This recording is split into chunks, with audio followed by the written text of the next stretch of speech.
All right, people. I'm gonna I'm gonna preach today. It's come to my attention. What I'm gonna talk about. Head of mind is my better one. Star Wars. This reminds me of Phantom Menace. We are fighting a phantom, a ghost, something that doesn't exist, something that isn't really there. We are fighting a thing that isn't really there. We are fighting something that's already been won. He has already beaten this enemy. Reason the Lord is not happy with us today.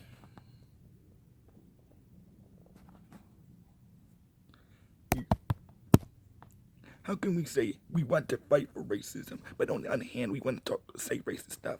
You can have it, your cake and eat it too.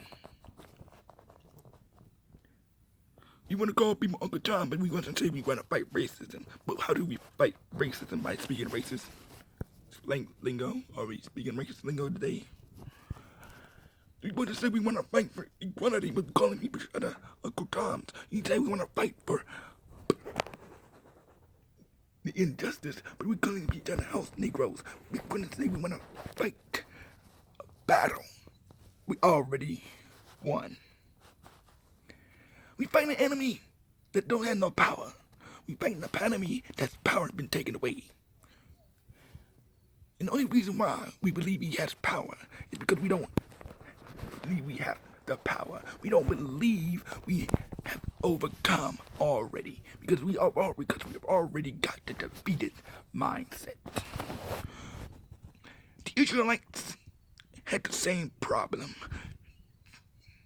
They didn't believe they had already escaped Egypt because their mind was already still in Egypt.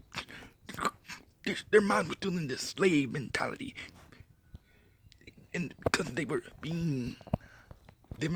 off the bondage of slavery that's still stuck in their head. And that's what's going on today. We haven't gotten out of the slave mentality because we are listening to people who want to keep it in our heads. We want to listen to people who think it's okay to teach their kids that they're not the gender that they're born with. You want to listen to people who think it's okay to be homosexual. You want to listen to people who think it's okay to do sin. These are the people we vote for. These are the people we want to listen to.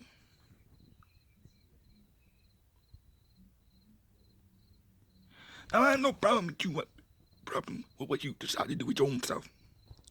That's you. But Lord, why are you trying to pass it off to your kids? You're gonna listen to, but these are the people we want to kneel by. We want to jump in the club with. You gotta be careful with doing that. How are you gonna bring up a case against with God, and you're doing the very thing that you claim you want to fight against? How you think you want to bring a case against God, and you over here being racist to your brother just because he doesn't agree with your position? Why do you think God's gonna listen to you when you are calling your own brother a house Negro? You think God's gonna listen to you when you calling your brother what's the word I'm using for? A mediocre Negro? Do you think God's gonna listen to you if you are doing the wrong? I guarantee you you're not. Be careful, my brothers, not to fall into the trap of racism. The very racism you're trying to fight against. Otherwise, you negate what you're trying to fight against. You say this isn't about race, but the first thing you do when somebody criticizes you, you bring up race. When not everybody who's fighting with you is white or black. First thing somebody does when you criticize you want to say they are sexist, racist, bigoted, all kinds of phobia. Instead of listening to what they have to say and understanding their position. You don't even know what racism is. You don't even know what bigotry is. You don't know what Islamophobic is. That's even a word. You forget the very people who attacked us with Islamic. They may have been extremists. I never agree with attacking innocent people of the opposite religion just because they happen to be Muslim. But that's wrong. And it was always wrong. It was beginning to be wrong. It was always wrong from the beginning to the end. You made the same mistake with Japan. When Japan attacked us, we started attacking the Japanese Americans just because they were Japanese. That was wrong. It was wrong then, it was wrong now. We need to focus our anger on the real enemy.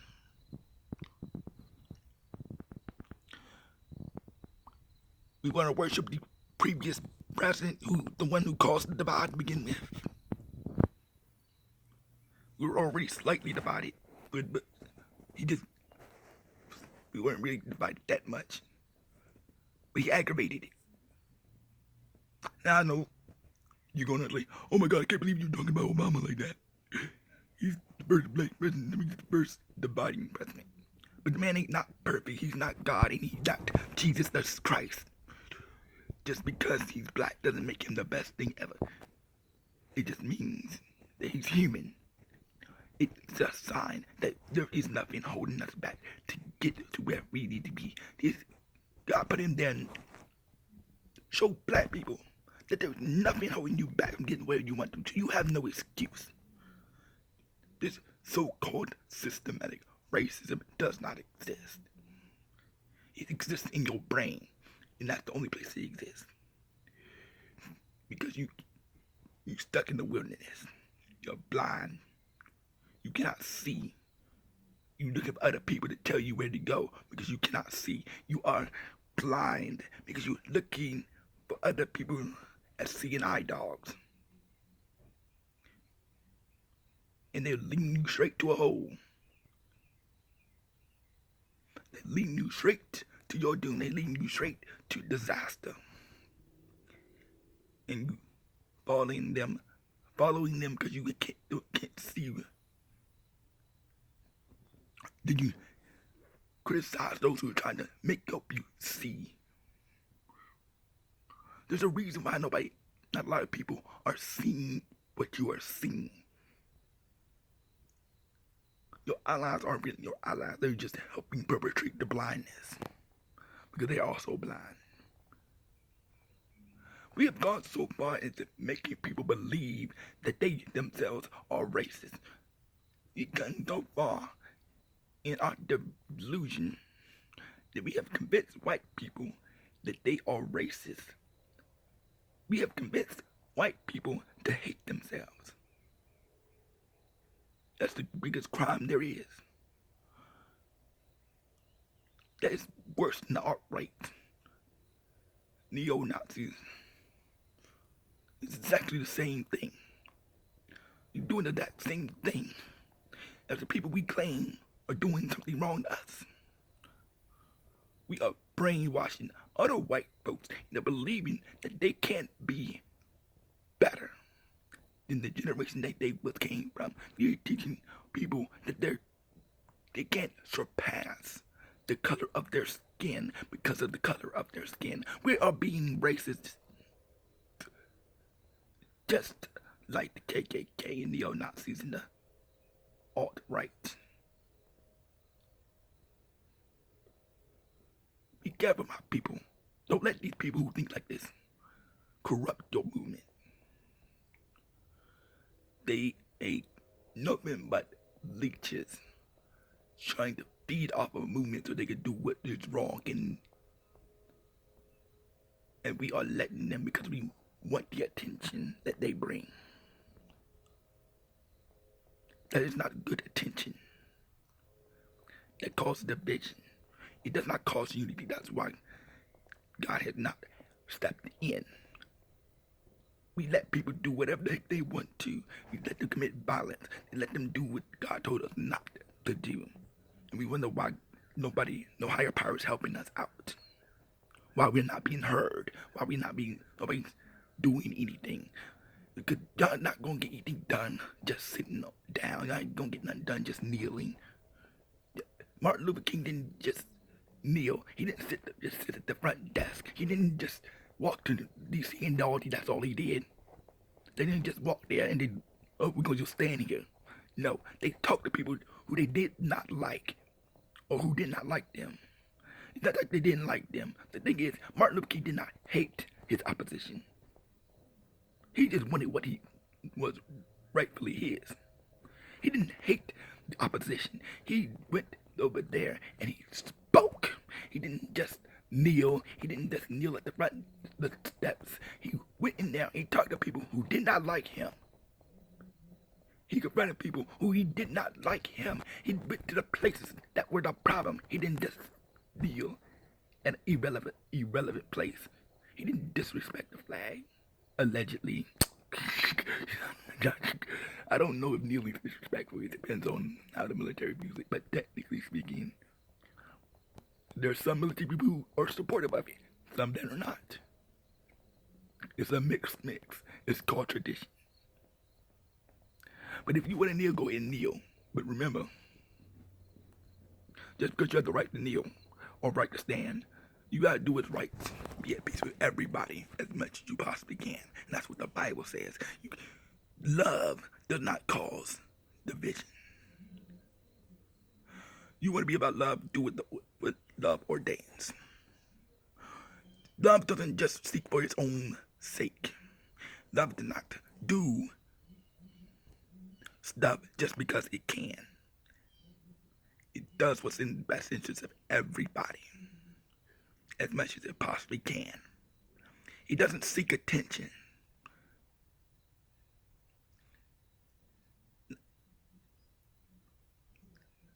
It doesn't seek a reward. It doesn't seek adoration. It doesn't seek a picture. He doesn't go after adoration or trying to be the next somebody. He did it because he wants to do something that is morally and ethically right. But ask yourself, why are you kneeling? If you say it's because of police brutality, let it be because police don't bring race in it. If you say it's not about race, don't bring race into it. If you think, I'm gonna say something brief here, man.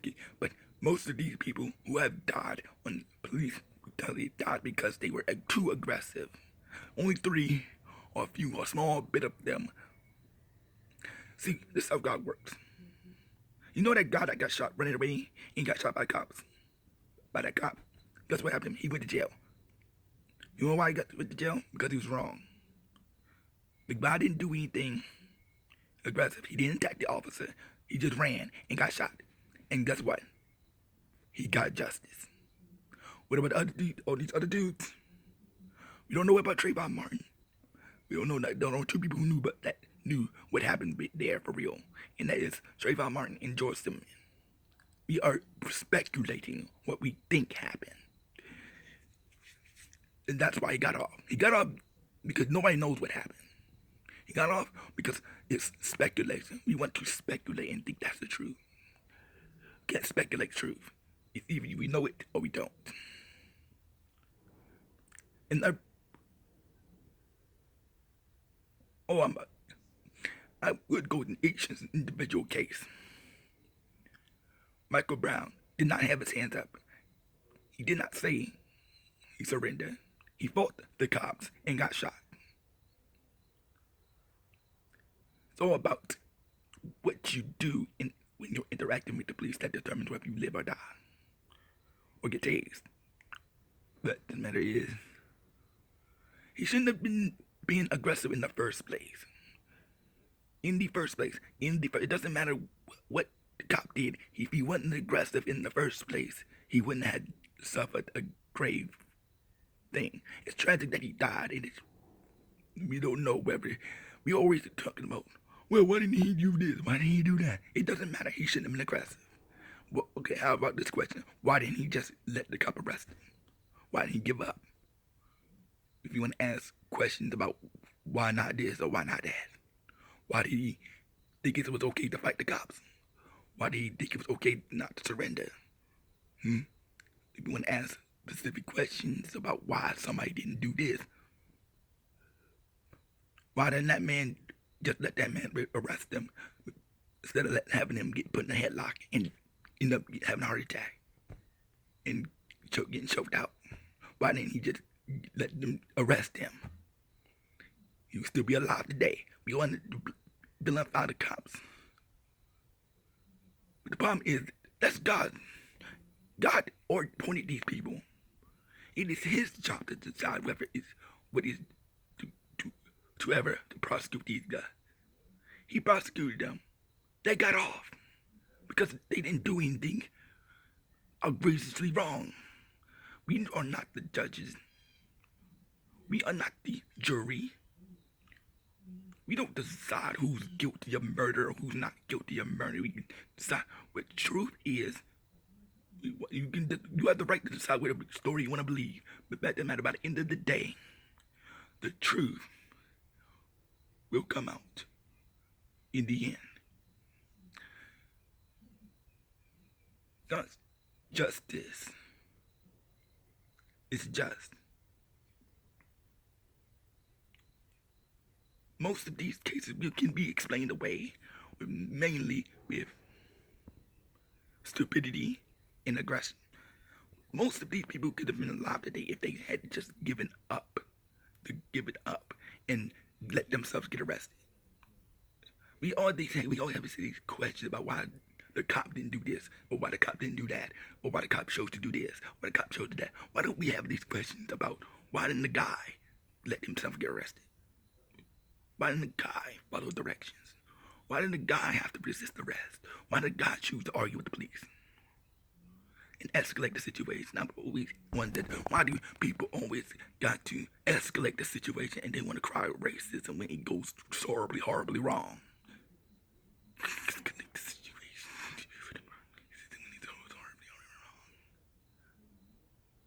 That's what I want to know. That's the question you really should be asking yourself. These people don't know whether you're a good person or a bad person until they get. Their job is just to enforce the law.